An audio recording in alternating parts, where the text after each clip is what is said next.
Hey guys, it's time to propagate. Are you in? Let's go. Okay, so we have some begonias here, most of which you have already seen a couple times. And I have a little propagation station. You've probably seen these all over the place, but yes, they do work, believe it or not. Yeah, the reason why I'm doing this video is because a lot of these plants, now that they're really starting to grow and leaf out much better than they've been, I'm gonna take some of these damaged leaves and propagate them because waste not, want not, right? This wasn't like a deformed leaf, it was just damaged in transit. When I originally had gotten the plant, it came that way. So I'm not going to blame the plant for this, I'll propagate it. So, you know, I got this one here, there's one here that's damaged as well. This one is damaged, there's a bunch, right? This is the cleanest one, this is flamenco. And I usually keep up with this and I propagate the leaves as they are not so happy. So we got flamenco. This one was not labeled when I got it, but it looks like potentially it could be a pink splash, but I'm not sure because it was no name. And this one is evening glow, I believe. Really, really pretty plants. And yeah, so this is what I do. I never, or not never, never say never, but I don't usually take the healthy new leaves that look like this and propagate them, only because I want my plant to look nice, right? So I'll usually take the leaves that have been damaged, and this way I know that they'll propagate. I've done it a million times, and I figured instead of just cutting this off and throwing it out, let's make a new plant out of it. And the new plant that grows is not damaged. It looks just like the healthy leaf right there. So yeah, let's get started.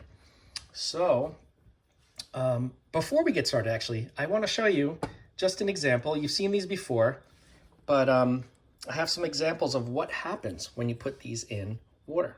So as you can see, this one here, I think I showed this in a recent video. It not only is growing a little plant at the bottom, let me see if I can zoom in here, or at least focus. Can you see that? It's giving me a hard time. Okay, we've got a little root, we got a little plant, right? And then we have a little plant on the top. That happens a lot. Certain plants more than others. Certain Rex Begonias more than others, I should say. But I have two different areas where I'm going to have a plant growing, at least a plant. See one there and one at the bottom. So that's one example. This other one that I think I had shown you when I had just put the leaf in water, pretty quickly it has grown a little plant. So you see that leaf right there? That's a new leaf right there. And you can see the plant that's growing and the lots of roots that are growing there. Let me get a better angle. There you go. So this is what you can expect. All you have to do is make sure it doesn't dry out, it stays in the water, and you have options. I mean, I know it's not very popular, especially for Rex Begonias, but I'll tell you, it's worked for me. You can keep them in water for an extended period of time. Keep them growing in water culture. Just keep the water clean, make sure they have bright light. And not just Rex Begonias, but also other rhizomatous begonias do the same thing. Take a leaf. This one was a discolored old leaf from, I can't remember what plant this is because it doesn't look like the rest of the plant. But look at what happened. We got roots and we've got leaves. Let me get a little closer in the light here. Can you see that? I'm trying to, there we go. So it's got a bunch of different growth points and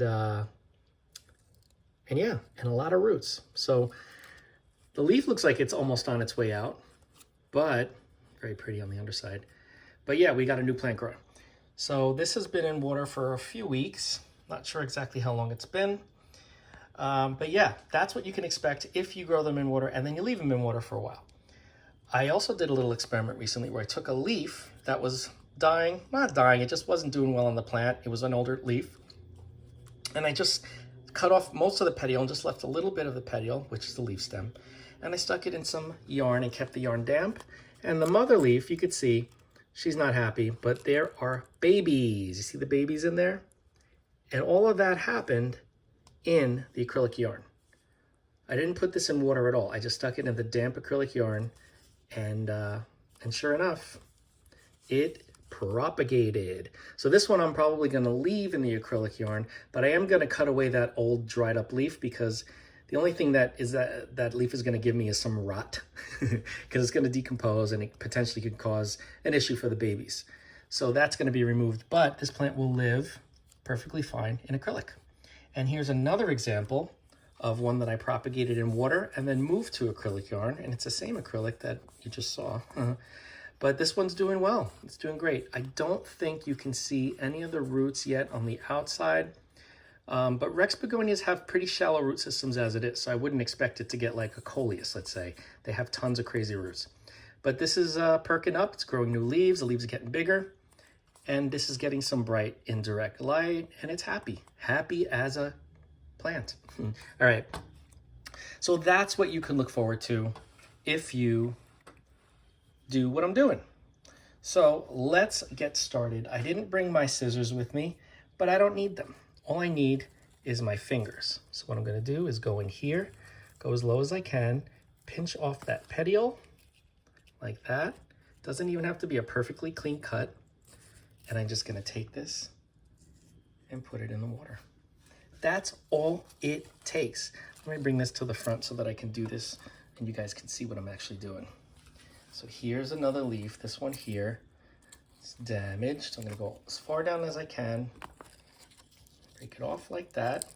Going to clean off any soil that might be on that petiole, on that leaf stem. I like the undersides, they're pretty too. This looks like a traditional Rex Begonia underleaf. Like this is what they look like. Not all, but most. But yeah, just because this is an old leaf and because it's damaged does not mean it's not going to propagate. Sometimes some people say cut the petiole shorter so that it will propagate quicker. I've had it happen both ways. Like it didn't seem to rush it, but just in case, we'll pinch off the bottom. Okay, there we go. And into the water you go. All right.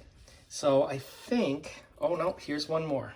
I got one more that I'm going to use on this plant. See how half of the leaf is missing? So we go in as close as we can to the rhizome of the plant. Nice clean cut. And into the water it goes. Okay? I'm going to fill this up just a little bit because there's not enough water for that last leaf I just put in. So we're just filling it up. There we go. So this one's done. And look at how beautiful this is going to look now. Without any damaged leaves, everything just looks beautiful. Okay, so I'll leave this one up here now that we're done. The next one, this one has a lot of damaged leaves, so I'm probably not going to take all of them right now because I only have so much room in these little propagation stations. You know what I mean? I could put them in something else, but for this video, I'm just going to do just a few. I pinched it off. You don't have to do anything special. I know people say, oh, you got to use scissors or, you know, you got to disinfect. And while I agree with that in general, for these guys, I've never done that and I've never had any issues at all. Like I used to have so many problems with Rex Begonias, like just growing them in soil and stuff. But now I don't. I really don't. And all three of these that I just showed you, they're all in soil. I cracked the code, guys. So this one's damaged, you can see. But the leaf is good enough for propagation. So we're going to put this one in here. The only thing I'm going to warn against or kind of caution you guys is in something like this where you have that bar in the middle, it potentially could cause a problem. Once the little plants get kind of big, they could like grow on the other side of this bar while the main stem of the leaf is on one side, the plant could be growing on the other. That could be a little bit of a problem. So then you would have to dismantle this bar and remove the vase and then just pull it out that way. So it's not like a game changer, like a game, it's not like it's gonna ruin what you're doing 100%, but it just makes it a little more challenging, you know, because you gotta dismantle this. That's all. Okay, let's see what else we got here. Who else is damaged? This one is damaged. Yeah, I'll take this one. This is a little one. This has so many leaves on it. See, look at that. That's not only damaged, but it's also crispy and dried up in certain areas, but that's okay. It's still gonna work. I mean, I'm not gonna lie to you, it's not like 100% of your leaves are always gonna propagate. There are gonna be some that just don't make it, you know? But usually I can tell when I'm picking them if there's a good chance or not. This one has a dried end, so I'll take this one, a little tip. Actually, before I take this one, I'd rather take this one here. This one's missing more. Usually I can tell if it has a good chance or not of propagating. One thing that I usually can tell is if the leaf is kind of yellowish, means it's very old or weak. Let me see if I can find an example. This one in here, see how that little leaf there is kind of like weak and yellowish? It's not vibrant, doesn't have like a firm texture to the leaf. I would not try to propagate that one. That one's a goner. I would just toss it. But any one of these other leaves are fair game for propagation. All right, so we did this one. This is fine other than the dry tip. Looks like this leaf, maybe the plant was dry for a period of time, and you know, before I got it. It's an old leaf. But yeah, it should do fine. This one would be the next one I take, but I'm not going to take it right now because I'm running out of space in this middle propagation vase. But this is how it's looking. Look at how beautiful these new leaves. This gets a little bit of full sun in the afternoon, and that's why it's getting so bright. Now that the sun is coming through the window, the seasons are changing. This is what it's going to look like when it gets more sun. I think this is beautiful. I love this. Really interesting. Oh, look, another damaged one here.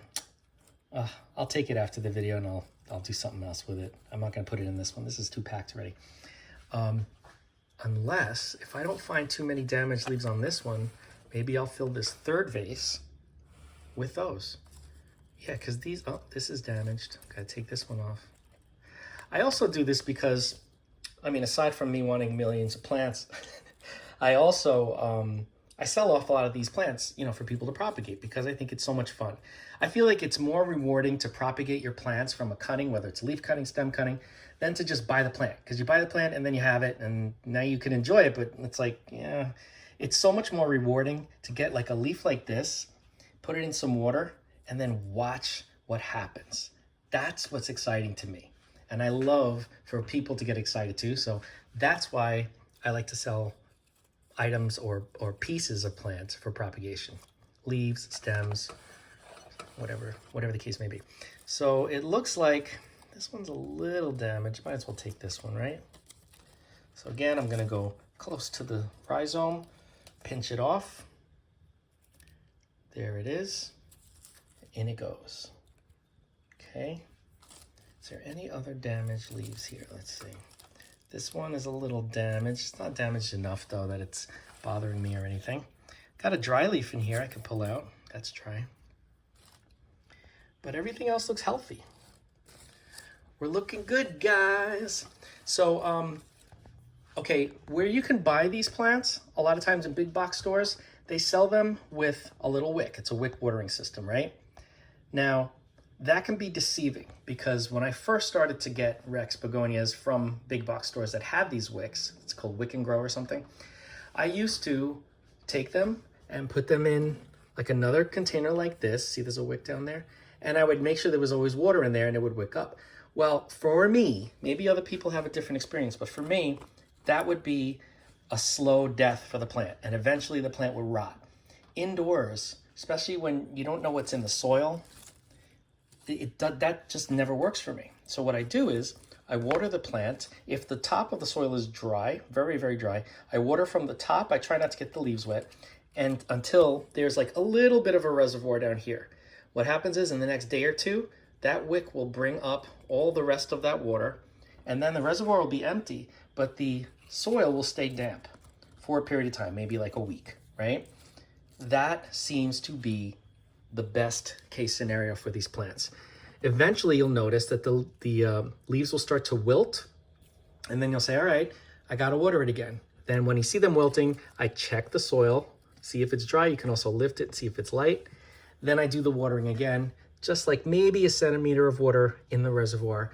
And then by the next day, it really should, or 2 days, I would say, no more than 2 days, should there be anything in that reservoir. Just from my experience and what has worked for me. But yeah, seems to be the key with Rex Begonias is let them slightly wilt before you water them again. And they come back even stronger. The new growth is, look at these leaves, like the new growth is just incredible. So that's my take on this. And that's what I've learned through my experimentation with these plants. Not that I need, but I prefer to have that little wick so that any extra that falls down will eventually just be pulled up within the next couple of days. and then you just wait to water it again. You wait for the plant to tell you when it's ready. That's all. So yeah, so that's all we got for this video. If you have any questions about Rex Begonia growing, Rex Begonia propagation, the lighting that I've learned work great for my plants, reach out. I will talk to you about all of that stuff because I love, love, love it. And I know so many people have issues with Rex Begonias. And let me tell you, I used to for many, many years where I was so turned off to these plants. I'm like, too dramatic. I can't do this. It's just not, it's not fun, you know? But now that I figured it out, it's so much fun. And I have so many of these growing, so many propagations. These plants are like leafing out like crazy. It's like so dense with leaves in here now. Look at this. It's almost like got nowhere to grow. Got to let these leaves breathe a little bit. But yeah, and also the other thing is, one more thing before we go, these plants like to be cramped. They like to be in smaller pots. I don't want to say like a tiny little 2-inch pot because then that's going to dry out way too quickly. So I'd say a 4-inch pot, you don't have to up pot the plant for a while. It can grow really, really big in that 4-inch pot. And if you're using that whole wick system and just letting that little bit of water remain in the reservoir and have it soak up in the next couple of days, you should be fine. Plus, these plants don't necessarily need a lot of direct sun or really, really bright light. They can tolerate lower light. The only difference is this is what they would look like. This is the color they would get. Like, for example, this plant here, without any light, would look kind of like this. Just like silver with a little bit of pink on it. But the more light you give it, the more brilliant these colors come out. Another example here, hidden, very, very little light hitting this leaf. See, it's more silver. This one here gets more light, much more vibrant colors. And the same thing for this one. This one is pretty consistent with the coloring, so I don't know. I guess it's just a little bit less of this reddish peppering here on the inside. But yeah, they can tolerate lower light, not darkness, but lower light. My camera will not focus. I don't know why. There we go. Tolerate lower light and let them slightly wilt before you water them again, and they will love you for a very long time. They love you long time. So yeah, if you have any questions about Rex Begonia growing or propagation, reach out. Very similar situation to other rhizomatous begonias as I showed you. And those rhizomatous actually take even less light than my Rex. But yeah, so anyway, reach out, let's talk plants, let's talk propagation. And don't forget to like, comment, share, and subscribe. Hit that bell if you want to be notified, and I will see you in the next video.